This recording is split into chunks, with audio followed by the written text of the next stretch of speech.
This is Research Like a Pro, episode 186, Revisiting Locality Research Again. Welcome to Research Like a Pro, a genealogy podcast about taking your research to the next level, hosted by Nicole Dyer and Diana Elder, accredited genealogist professional.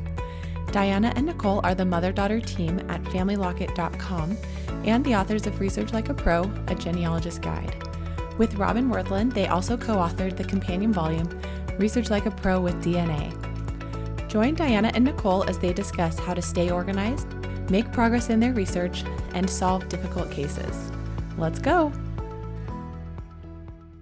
Hello, everybody. Welcome to Research Like a Pro today. Hi, Nicole, and hi to our listeners. We're excited to be back with our Revisiting the Research Like a Pro series of podcasts. And today we're going to talk all about locality research. So enjoy this episode about my Nancy Briscoe project and how I chose localities to do a guide for. I know that's a big question for everyone because we have so many localities in our research.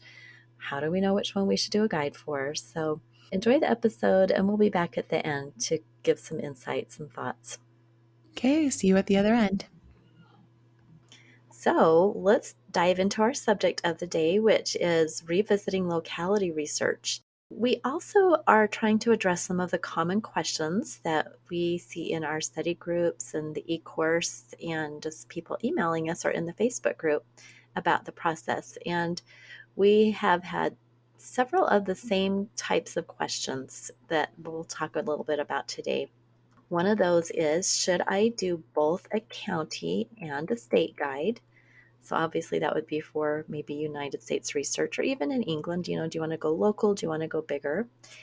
Another question is, how detailed should my guide be? And I maybe would add, how many hours should I be spending on this guide? And then the other question that we often get is, what if I have multiple places that I discovered from my timeline analysis that correlate to my objective? Should I do a guide for all of those places? So, Nicole, any thoughts on any of those questions? Absolutely. So yes, I think you should do a local level guide, whether the local level for you is a township or a county or a parish, and then also learn about the broader jurisdictions and understand what national records are available and intermediate jurisdiction levels. So yes, the more guides that you can do, the better.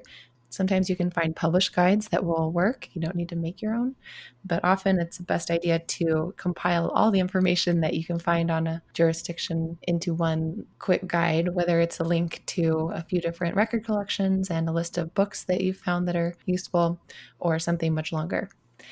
If you have multiple places that go along with your objective, then yes, you're going to want to understand each of them. And in order to do reasonably exhaustive research, you need to understand the historical and legal and geographical context that goes along with each of the places that your ancestor lived. If your objective is pretty specific, maybe there will only be one location that you need to focus in on. But if you're trying to find biographical details that span a person's life and they moved around, then yes, you're probably going to have more than one location. Tell us what you did in the Nancy Briscoe project. Okay, so let me read my objective to review that with everyone. The objective for this project is to discover more about the life of Nancy E. Briscoe, born 7 February 1847 in Benton County, Arkansas. Nancy married Richard Frazier about 1865 in Missouri and died 30 January 1924 in Love County, Oklahoma. So I've identified a time period. I want to discover more about her life, and I didn't refine it in that objective, but as I did the summary of known facts, I realized I wanted to focus on her life before her marriage or the early years of her marriage. So basically the time she was in Arkansas and McDonald County, Missouri. So I discovered, as I was doing the summary of known facts, that I did have a few different places. And I had Berry County, Missouri, and then I had Benton County, Arkansas. And, you wish that sometimes you could only do one locality guide, but I realized I really needed to look at both of those because the family seem to be moving back and forth. And when I looked at a map, those two counties are right on the border of Missouri and Arkansas. And so I obviously needed to know both counties. Now, the counties I did not worry about were the ones in Texas and the ones in Indian Territory / Oklahoma, because those were later in life, and this objective was not going to focus on those. I luckily had a really nice Arkansas state guide created from my accreditation preparation, so I knew I could use that. And I decided that I, at this time, wouldn't worry about doing a big Missouri state guide because the time in Missouri was just very limited. It was probably less than 10 years. And so I decided if I needed to do anything with that, I would just use some of the online Missouri state guides, like the Family Search Wiki, to help me with any records there. But another time, I do have other ancestors in Missouri, and so I would love to make a really good state guide for Missouri. You just have to decide how much time you have for a project and what you really want to dive into and do at that particular point in time. Great. So when we create a locality guide, we have a set grouping of sections that we use to help us remember what to include. So we're going to go through that and talk about some of the background information we like to include in the locality guide, and then also what types of records we like to include, because we include links to record collections around the web and at other repositories that we will want to check. So, usually in the locality guide, we start with creating just a list of quick facts about that place. So, the capital, the dates that the county was formed, or if it's a parish, it will also have the dates that the parish was formed, and you want to find that out. You can talk about the date the state was formed if you're doing a state guide. If you're doing a United States state guide, then you can talk about what type of land it is. Just put it at the top as a quick reference that this is a state land state or a federal land state so that you'll know where and how to look for land records. And another thing to put in quick facts is when the registration of vital records began. So, when birth records began, when death records began, just some quick facts that can help you. Right, that's a great section, and I love having that right at the top of my guide. After that, I like to have links to online research guides. We don't really have to recreate the wheel. We can link to other really good guides. And I always do a guide to the Family Search Research Wiki for whatever locality is. But there's some other good state guides as well, or county guides or locality guides online. And one of those is the Family History Guide. And it has links for all sorts of things for so many different localities. So if you haven't checked that out, I would highly recommend looking at that as well and putting a link to that into your locality guide. And sometimes I will just do a Google search for my locality. Like I would do something like Missouri Genealogy, and you never know what you might find with some online collection of records that might have been done by a state archives or by just a person interested in that state. Sometimes it's fun just to throw it out there and see what you can find. But I for sure would always do the Family Search Research Wiki, and the Family History Guide's another great one to link to. Yes, I noticed in your Arkansas locality guide that you have linked to the Family Search catalog page for Arkansas, Cindy's list for Arkansas, ancestries, data collections for Arkansas, Linkpendium, My Heritage, all these different pages where the focus is on Arkansas research. The US GenWeb's Arkansas archives page. So it's really just a wonderful list of links to websites that have information about researching in Arkansas.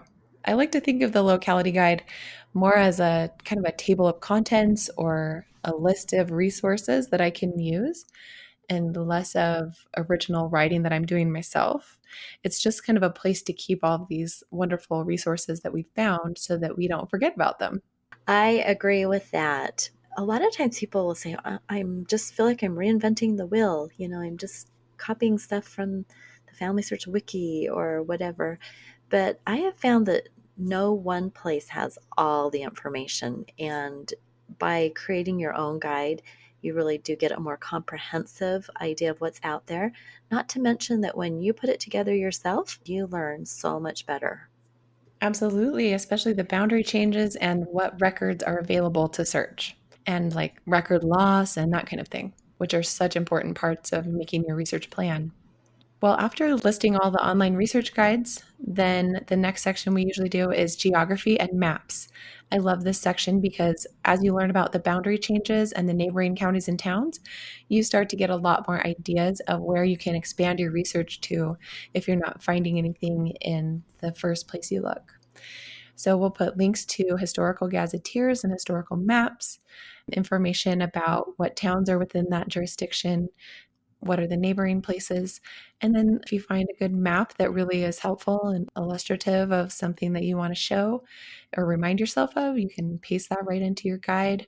A lot of the maps you'll find online are in the public domain or have the Creative Commons license so that you can reuse it. So putting these links to maps or copying and pasting the maps right into your guide can be a really useful thing.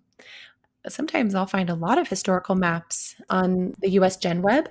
And so I will just provide links to all of those different historical maps because they're from different dates and times and might have different usefulness depending on the project.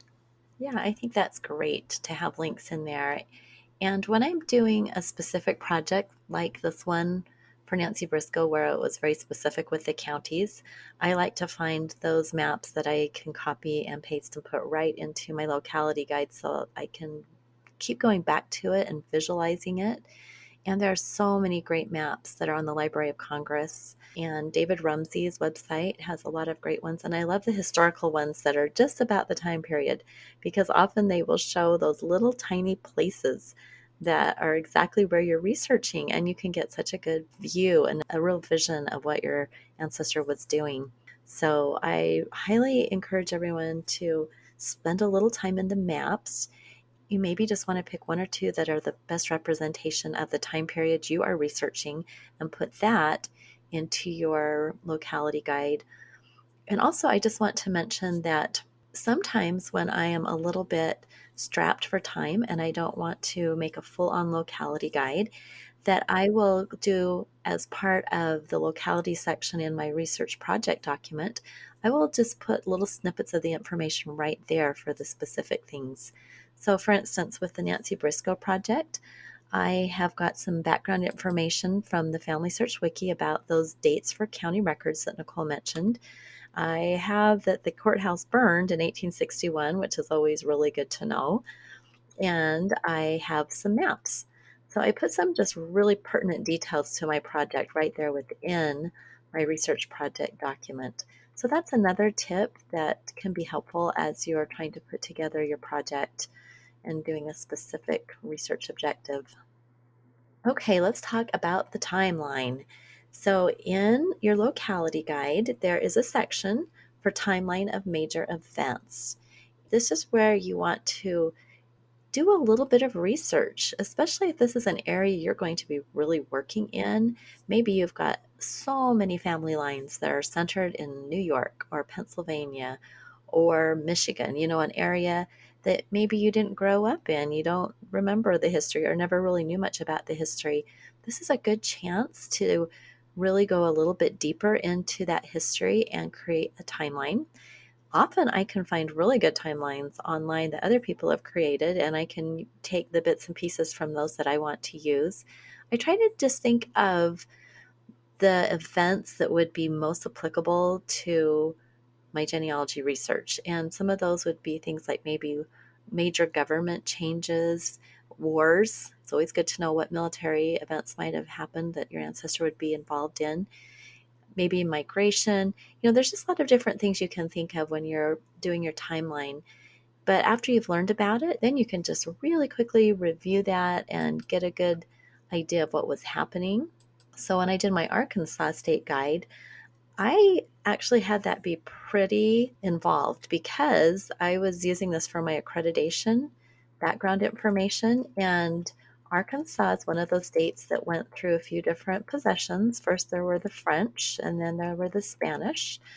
And I wanted to be really clear on my time periods and how everything happened within the US territorial period.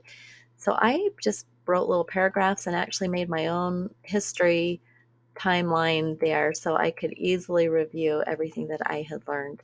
And so, if you are preparing for accreditation, and I know a lot of you listening are thinking of that, that's a really good thing to do. And if you just have a confusing area, you might want to do a little bit more with the timeline and the history. That's great. The first time that I made a locality guide, it was for the state of Virginia. And as a person who studied history in my undergraduate degree, I got a little bit bogged down in the timeline and the history section of the locality guide and spent a lot of time really studying it. And I finally realized that I didn't need to write a history book about this, so I moved on. It is fun to study the history, but I think it's good to do kind of a brief overview and not get too bogged down. Maybe I'm the only one that does that. One thing you could do is link to timelines that are out there already on the web. Then, for the next section after the timeline of major events, where you put in information about the history of the area and the history of the settlement, you can put in links to historical articles and books about the locality's history, and maybe just put in some of the major periods and military engagements so that you're not spending too long here. Of course, the more that you know about the place and the time, the better. But if you do need to spend more time researching that, you can always put that into your research plan. So, in your locality guide, I would suggest just kind of gathering resources and putting them there for future reference.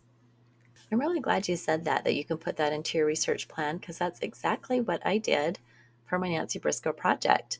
I had number one as my prioritized strategy to search county histories to find out about those Missouri counties during the Civil War era. So I just chose to make that be part of my research plan. So that I'm glad you mentioned that. You can really expand and use this idea of locality research differently for each project. Sometimes we will want to do something really involved and something not so involved, and that's okay. You don't have to do everything exactly the same way for every project or the same way as everyone else is doing it. We always say just do what works for you, and locality research, and this guide is a perfect example. So we also want to put in there a little bit about migration routes into or out of the area. And here again, you can spend as much time as you want to learning about that, or you can just do a link to the Family Search Research Wiki on migration routes. I just taught an entire lecture about this over the weekend for the UGA conference. And obviously, there's a lot you can talk about with migration, but you don't have to become an expert on it for your project. You can just do some links. And then if you think it's really going to be beneficial for your project, that maybe would be your objective, to dive in and learn about the migration of your ancestor. But for your locality guide, you can do some links of the major places and call it good. The next section is law and government. And for this section, the most important thing to do, at least for United States, is to find a digitized book at either Google Books, Internet Archive, or JennyNet, or HoneyTrust that is about the laws and statutes of that state. These are typically in the public domain, and Google Books has a lot of them.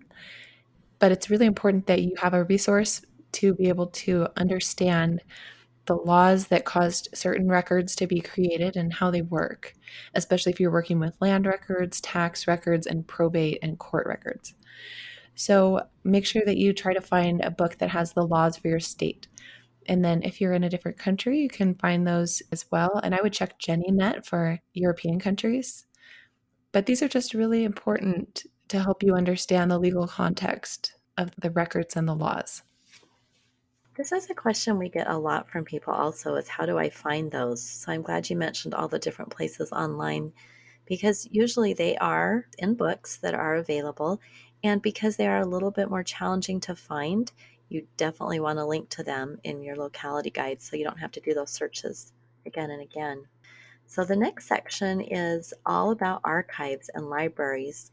And we all know that there's a lot more out there than what is online. And so you'll want to have some really good links. Every state has an archive, and there are the National Archive regional archives. So in my Arkansas locality guide, I've got the Arkansas State Archives, and then I also have the Northeast Arkansas Regional Archives and a link to the Southwest Arkansas Regional Archives, because they both contain information on Arkansas. And I maybe would forget that, but when I was doing my guide, I had that in here. And so now when I'm doing an Arkansas project, it helps me remember the places that I can go to find more information. And even if you just put a link to, the local library, if you're doing a county project and you've got a local public library, put a link there. It'll help you to remember that there are other places you can go besides the online resources. Great. And then next, you'll put genealogical societies and their publications so that you can be aware of resources that way. Sometimes you'll find that genealogy and historical societies will have their publication online, at least the older issues of it, and sometimes you can look at those online for free. Right. I love those. In fact, I just joined the Georgia Genealogy Society so I could do the IGHR, and I got my first little quarterly in the mail. It was really fun to see what they produce. And there was a really nice article on a specific record set. So it was kind of fun. I think there's just so many more things to discover always in genealogy, and I do love that. Well, we do want to mention next in our guide any record loss. And I mentioned already that I discovered on my Nancy Briscoe project that the courthouse burned. And of course, it's right in the period of time that I am trying to research. There was an interesting word in that. This was from the Family Search Research Wiki. Some records were destroyed. So I think sometimes we think the courthouse burned, everything is gone, but that is not always the case. Sometimes it burned and they saved almost everything. So it's always good to go a little bit deeper, maybe talk to someone who's done courthouse research there and see if they know more about that specific courthouse and what records might still be available. Now, I like to try to think of any substitutes. For instance, tax lists were often copied and sent to the state. And so, if the courthouse burned and the county tax records were destroyed, you'd have a substitute on the state level.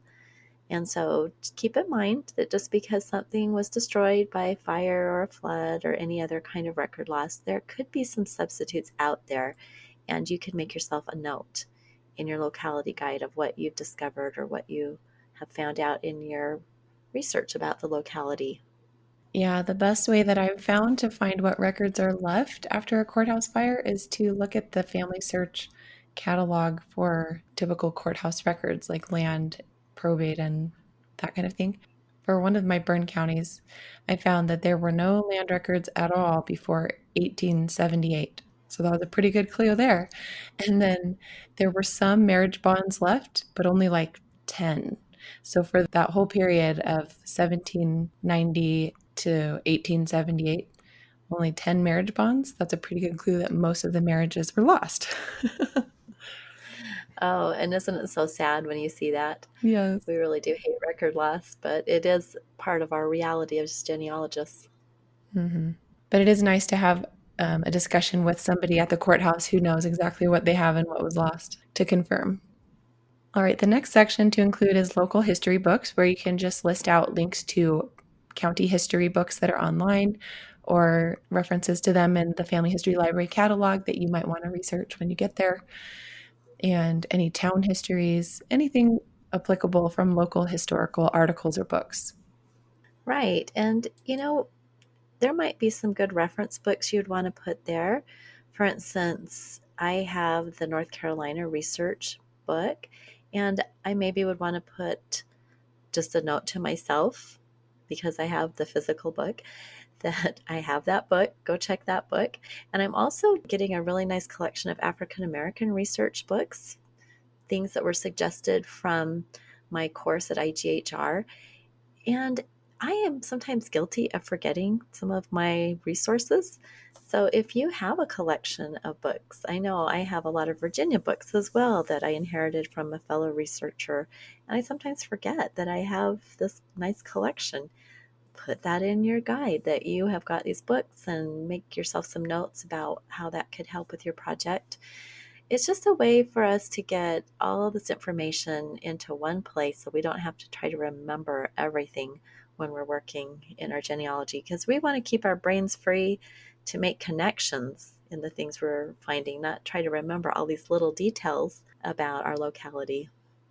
So now that we've gone through all of the background information for the locality, the next section of the locality guide will be the record collections.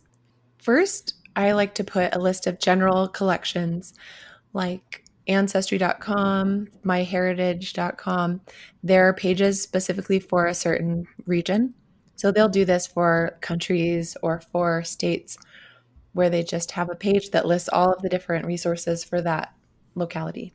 You probably won't find them for more local level things like a county or a town, but if you're doing a larger region, you can use these in your locality guide. Right, and I love going straight to those catalog collections. Well, next are Bible records and compiled genealogies. And this is a little bit more specific type of record, and it will be different in every locale. So you'll want to do some Google searching. You'll want to really poke around and see what you can find for resources for Bible records. For my Arkansas guide, I found that there was a digitized book by Family Search, but it's only available at Family History Centers or the Family History Library. So I just made myself a note and then put exactly what it was for. It's a surname index to some 3,000 family Bibles, and they came from Arkansas as well as other states. Just see what you can find. If you cannot find anything for some of these categories that we're talking about, or maybe it's not even applicable to the project you're going to do, it's totally fine to leave some of these areas blank on record types. So, for instance, for my Nancy Fraser project, I didn't think that Bible records would be very applicable for this specific little objective to discover more about her life in the 1850s and 60s. So, I didn't even worry about looking for those or having those be part of my sources or my search. This is a way you can streamline this a little bit, is by really thinking about what record types might be best for your project to put in your guide. That's a good point. Next is cemetery records. And as you'll hear, these are in alphabetical order, so they can kind of help you jump to the right section. So general was first, and that's not really alphabetical, but then Bible, cemetery, census, church, and so forth. So for cemetery records, there might be published books that have lists of cemetery records in them. You can also put a link to Find a Grave and Billion Graves or transcriptions online at US GenWeb or other places where people have made a transcription of an entire cemetery. So there might be different kinds. You can also look at these categories in the Family Search catalog because many of these correspond to categories in that catalog, and they will often have links to books and things. So you might want to only put things that are digital, or maybe you'd like to separate it. And sometimes I'll just make a note that says, there's these 3 cemetery books at the Family History Library. This one is digitized. The other 3, you have to go to the library to see them. Right. And again, every locality will be so different for cemetery records. Now, when we come to census records, when I'm doing my locality guide by the state level, I like to put in links to all the state censuses. And again, that is very different for each state. Some states have a lot of state censuses, and they can be in various places on Ancestry or Family Search, or sometimes they are just on US GenWeb. So I like to see what I can find on a state level. Sometimes you even can find census records on a county or territorial, colonial, or a town census if you're up in New England. You'd be surprised how many different kinds of censuses there might be. We always just think of the federal censuses, but explore and see what other things there might be out there that you could put in your guide and put links to, or just help you be aware that they are available. Another thing you could do is put a note here if the federal census records were lost for that locality. So in a Tennessee state guide, you would want to include that some of the early federal census records were lost for most of Tennessee and which remain. And that can also go in the record loss section, either one, maybe both places. After census, the next section is church records. And this can be quite a lengthy list here if you include all the various denominations and where their records are kept. So you may just want to link to the ones that are applicable to you in the moment and add to that later. but there are some good listings of church records at the Family Search catalog that you can start with. Right. That's good advice to maybe just keep adding to that because that can seem kind of overwhelming. And that definitely is something you could add in the future if you don't want to dive into that at this point. Now, court records, I like to put, if I can find it, a little screenshot of a website that has a court organization. So I've often found those where the state website will have this really nice little diagram of how the courts are organized. And the court systems in the states can be very, very different, and they call their courts by different names. So I like to do an explanation of that or give myself a link to a website that helps me remember the organization of that area of the courts, and that can be really helpful. And of course, you'll want to possibly link to the court records on the Family Search catalog for that area or in state archives, wherever you have found some good resources for court records. The next section is ethnic records, and this is a place where you can list various ethnic groups in the locality and what unique record collections are available about them. Sometimes you will have a group of, say, Swedish immigrants that all immigrated to the same place, and so they have their own newspapers, and maybe there's certain collections of records that are focused on this group. And so you can put those links right there in your locality guide. Another thing that you may not be thinking about that would be useful information. So, next, let's talk about immigration and naturalization records. And you can put links to collections on the major websites. And you may also be able to find some histories that talk about immigration. For my Arkansas project, I found a great digitized book that is titled History of Immigration to Arkansas. And it starts in 1673 and goes to 1903. And just like you were talking about, Nicole, it talks about all the different groups that came into Arkansas. There were Polish immigrants, Italian colonies, an Irish colony, Bohemian colonists, Syrian, Slavonian, and Greek immigration, and Chinese immigrants. So, how fun is that? And I think it's always fascinating to think of all the different groups that have come into an area over the years.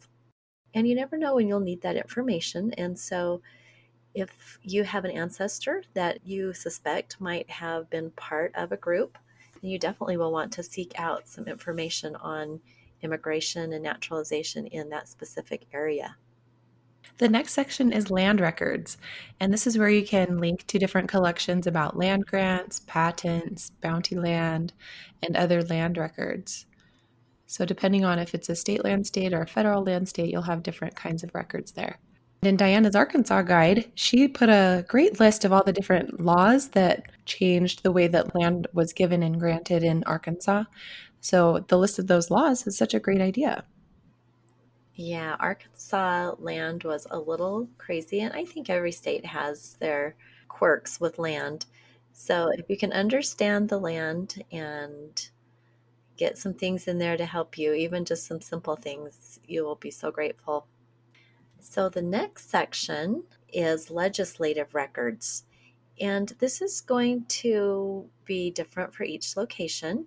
If you are in a colony, for instance, Virginia, you might have some colonial petitions for the colonial era, and then you might have the state petitions.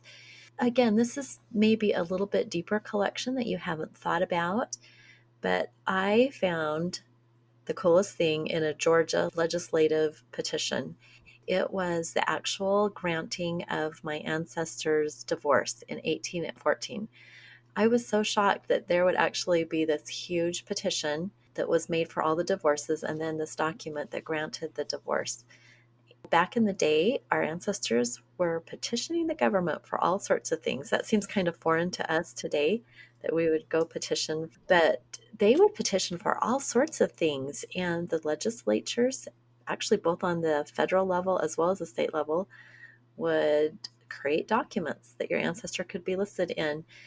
So it's just another avenue of research, and you might want to do a little exploration and see if there's some place for your locality that would give some records for your ancestors.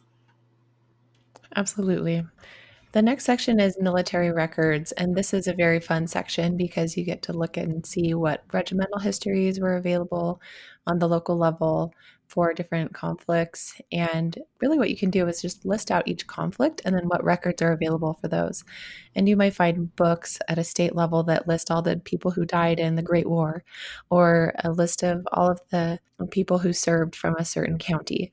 There's all kinds of records that were created to honor the veterans and those who died in war.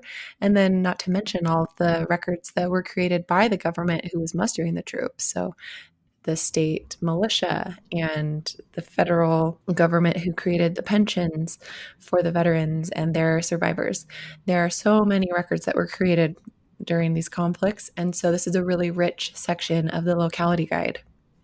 Yeah, I think sometimes we rely too much on just the online military records created by the federal government, and we forget that there were also records on the more local levels. Sometimes the county courthouse will just have a list of all the boys that went off to war, and you just never know until you go see what you can find.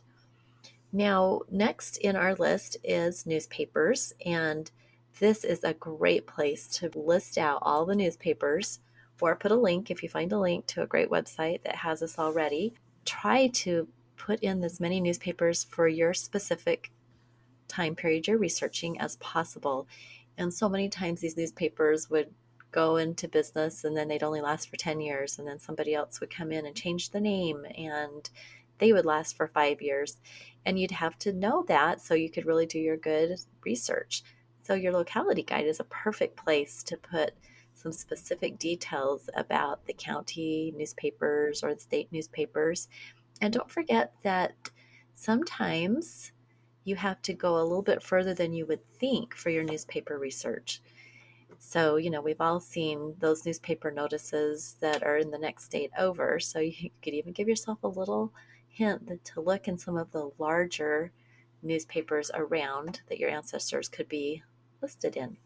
Yeah, that newspaper research can be challenging, but so rewarding when you find something that helps you. Next is probate records. These are very valuable. So make sure that you learn about the probate records in your region. These can include wills, the administration of estates, the probate of estates, the guardianship records, and a lot of information that includes relationships, and often parent child relationships can be revealed through these probate records.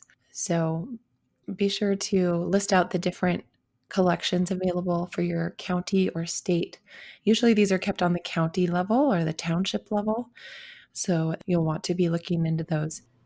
It's important to learn about the different types of collections because the loose wills were separate from the will books where the wills were copied into, which can be separate from the estate packets that have all of the documents and the debts and the payments to the family and the heirs, which can have even more information beyond what is in the will.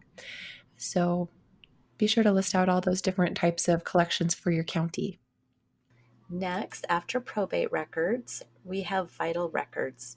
And this covers birth, marriage, and death. And these are often where we can be a little overwhelmed with how many different collections there might be to put into our guide because the major websites like Family Search and Ancestry tend to have a lot of collections for these.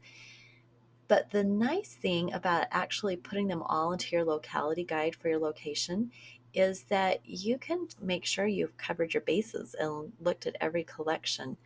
So often we might check a major collection of, say, marriages from a state and our person's not found there. And we forget to go and look at the coverage and we realize that that major collection had no records for our specific county. So you can make yourself some notes. You can say, well, this is Arkansas marriages, 1837 to 1944, and there's some years missing. Check the coverage table. So this just gives you kind of a chance to look and see how good the records are for that area and where to find them. And go beyond just the regular websites that we always tend to check and see if there is something a little bit smaller. Maybe there's been a book published that's a different collection than you might have thought of. think a little bit outside the box, do some Google searching, see what you can find for some of those vital records. This is also a really good place to link to how to get the ones that you have to send for. So, if you've got a place to send for the death certificate, the state office, or, the website, and put in there how much it costs. Sometimes that can be a little tricky figuring that out. And if you figured it out once, why not just put it in your guide so that when you go to do that search again or order another record, it's right there for you. Good idea. The next section is for tax records. And you can list out these different record collections, typically at the local level, but then also at the state level and federal level.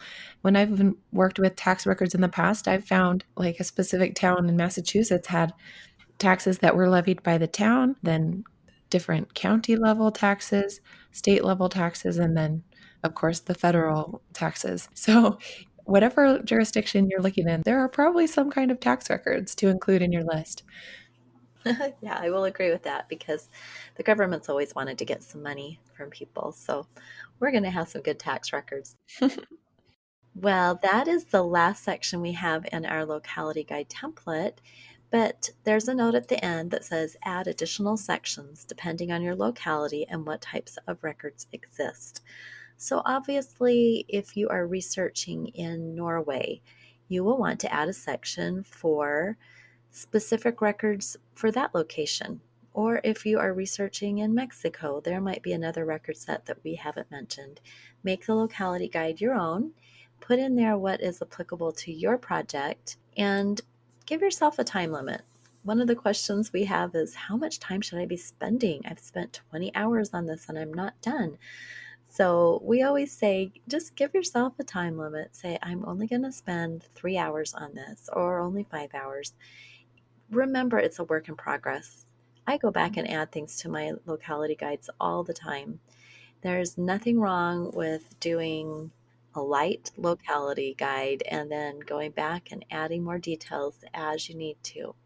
The whole point is to help you learn about your area because after we talk locality, you're going to be doing some research planning, which will be our topic for next week.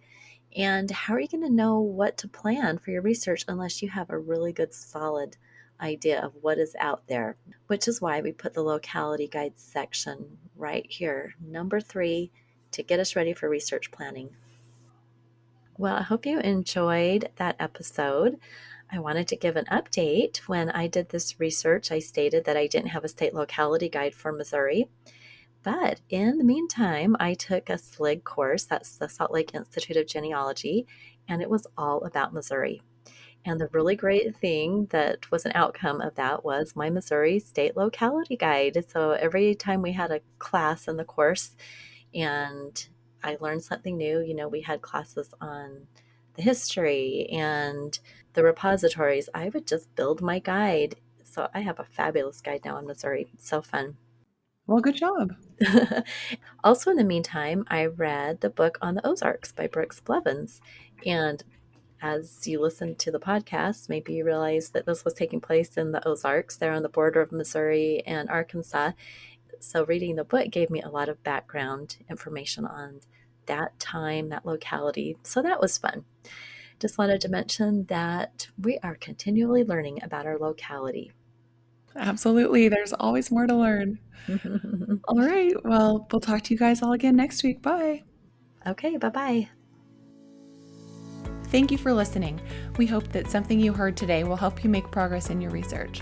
If you want to learn more, purchase our books, Research Like a Pro and Research Like a Pro with DNA on Amazon.com and other booksellers. You can also register for our online courses or study groups of the same names. Learn more at familylocket.com/services. To share your progress and ask questions, join our private Facebook group by sending us your book receipt or joining our courses. To get updates in your email inbox each Monday, subscribe to our newsletter at familylocket.com/newsletter. Please subscribe, rate, and review our podcast. We read each review and are so thankful for them. We hope you'll start now to research like a pro.